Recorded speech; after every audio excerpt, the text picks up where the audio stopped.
Shocking new details about why a woman may have allegedly killed her partner and baby.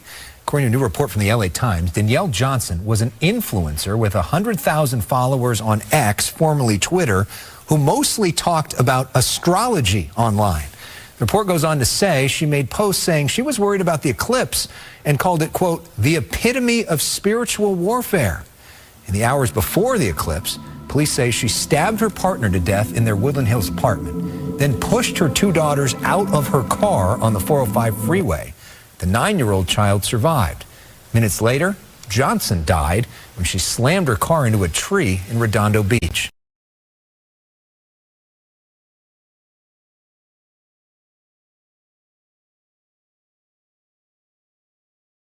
On Monday, April 8th, Danielle Johnson mistakenly believed the eclipse that was being nationally covered on every media outlet was actually the apocalypse. For days prior to, she had been warning her many followers to prepare themselves. Here are a few photos of the tweets that she was posting. Danielle had quite the following on social media because she held herself out to be an astrologer, amongst other things. Essence.com even mentioned her as one of the top Black astrologers to follow. Danielle typically provided her followers with astrological advice and sold items for her candle magic rituals. However, her messages had changed, and they were quite different from her norm leading up to the eclipse. Around 3:40 in the morning on Monday, the day of the eclipse, Danielle was heard arguing with her boyfriend and the father of her youngest child, Jaelen Chaeney. The next morning, the arguments continued. It is not known, or it has not yet been released, what they were arguing about, but at some point, Danielle stabbed Jaelen to death, presumably in presence of her two children, a 9-year-old little girl and an 8-month-old little girl. She then fled the scene with her two young daughters and drove straight through the security gates to exit the premises.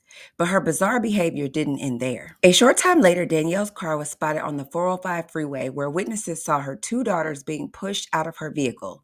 Once they were out, Danielle sped away. It's being reported that the 9-year-old was holding the baby when they were forced from the car, and she accidentally dropped her while she was running. The youngest daughter was then struck by at least one car and passed away at the scene. Meanwhile, neighbors observed a trail of blood coming out of the apartment Danielle and Jaelen shared. Their door was wide open and there was blood on the floor leading into their apartment. There was also reportedly blood on the walls and down the hallway. A neighbor followed the trail and discovered Jalen's body.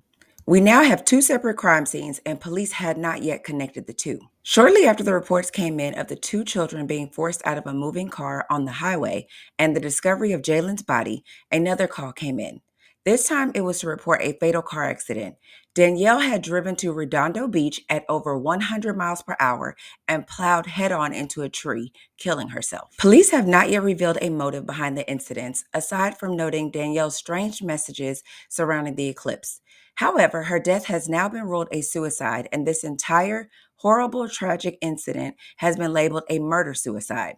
The sole survivor, Danielle's 9-year-old daughter, whom Jalen's family says that he embraced as his own, has now been taken into the custody of CPS.